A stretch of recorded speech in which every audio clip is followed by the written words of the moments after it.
नमस्कार.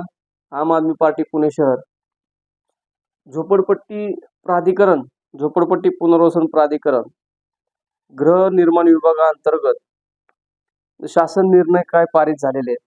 झोपडपट्टी पुनर्वसन योजनेअंतर्गत 1/1/2000 पासून ते दिनांक 1/1/2011 पर्यंत अस्तित्वात असलेल्या झोपडपट्ट्यांच्या झोपडीच्या संदर्भात अशा झोपडपट्टी प्रत्यक्ष राहणाऱ्या झोपडपट्टी धारकांचे सशुल्क पुनर्वसन करण्याचे धोरण शासनाने दिनांक 16 मे 2018 रोजीच्या शासन निर्णयान्वये स्वीकारले आहे. त्या अनुषंगाने सशुल्क पुनर्वसन योग्य झोपडपट्टी धारकाच्या पुनर्वसन सदनिकेचे सशुल्क निश्चित करण्यासाठी मंत्री गृहनिर्माण यांच्या अध्यक्षतेखाली मंत्रिमंडळ उपसमिती गठीत करण्यात आली होती. सदर समितीने केलेल्या शिफारसीस मंत्रिमंडळाने दिलेल्या मान्यतेनुसार झोपडपट्टी पुनर्वसन योजनेअंतर्गत सशुल्क पुनर्वसन सदनिकेचे सशुल्क निश्चिती करण्याची बाब शासनाच्या विचाराधीन होती. तर शासनाचा निर्णय असा झालाय या परिपत्रकानुसार, ह्या शासन निर्णयानुसार 2022चा शासन निर्णय हा गृहनिर्माण विभागाच्या दिनांक 16 मे 2018 रोजीच्या शासन निर्णयातील तरतुदीनुसार झोपडपट्टी पुनर्वसन योजनेअंतर्गत सशुल्क पुनर्वसन योग्य झोपडपट्टी धारकांच्या पुनर्वसनाची सदनिकेची किंमत 2,50,000 म्हणजे 2.5 लाख रुपये इतकी निश्चित करण्यात आलेली आहे. या संदर्भात आवश्यक अटी व शर्यती मुख्य कार्यकारी अधिकारी झोपडपट्टी पुनर्वसन प्राधिकरण मुंबई शासनाच्या पूर्व मान्यतेने निश्चित करण्यात असा हा आदेश आहे. या आदेशाची असंरक्षित झोपडपट्टी धारक सशुल्क पुनर्वसनासाठी योग्य समजण्यात येऊ नयेत.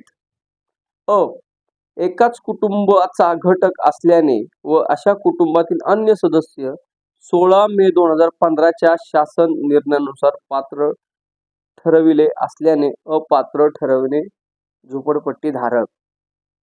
ब काय सांगतो, स्वतंत्र नावाचा पुरावा असलेला परंतु एकाच झोपडीत राहणारा कुटुंबाचा घटक नसलेला झोपडपट्टी धारक तो योग्य समजण्यात येऊ नये.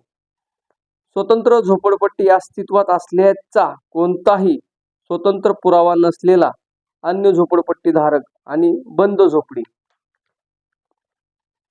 असे ह्याच्याप्रमाणे नियम आहेत. पुढे अस्तित्वात असलेल्या किंवा अस्तित्वात नसलेले जे सर्व काही नियम आहेत हे पूर्ण परिपत्रकाचे त्यांचा शासन निर्णय आहे. तर आता जे काय महाराष्ट्र सरकारने शासन निर्णय जे पारित केलेले आहेत आणि झोपडपट्टीमध्ये जो सशुल्क कायदा लागू झालेला आहे त्या कायद्यासंदर्भात एक सर्वांना विनंती आहे की याच्या अगोदर 2000चा कायदा आला, 2000 नंतर परत 2011चा कायदा आला, असे 3 प्रकारचे कायदे झालेले आहेत. याच्यामध्ये 1/1/2000 ते 1/1/2011 असा एक कायदा आहे ज्याच्यामध्ये जे पात्र झोपडपट्टी धारक आहेत सशुल्क मध्ये जे घेणार आहेत त्यांची झोपडपट्टी किंवा त्यांचं जे घर आहे ते वेगळं दाखवणं गरजेचं आहे किंवा ते वेगळं असणं गरजेचं आहे, तरच त्यांना ते पात्र करता येईल. आता समजा माझ्या नावाने घर आहे 2000च्या पुराव्यानुसार, माझ्या मुलांना मिळेल का? एकच झोपडी आहे, एकाच रेशनिंग कार्ड मध्ये नाव आहे, तर ते नाही मिळणार.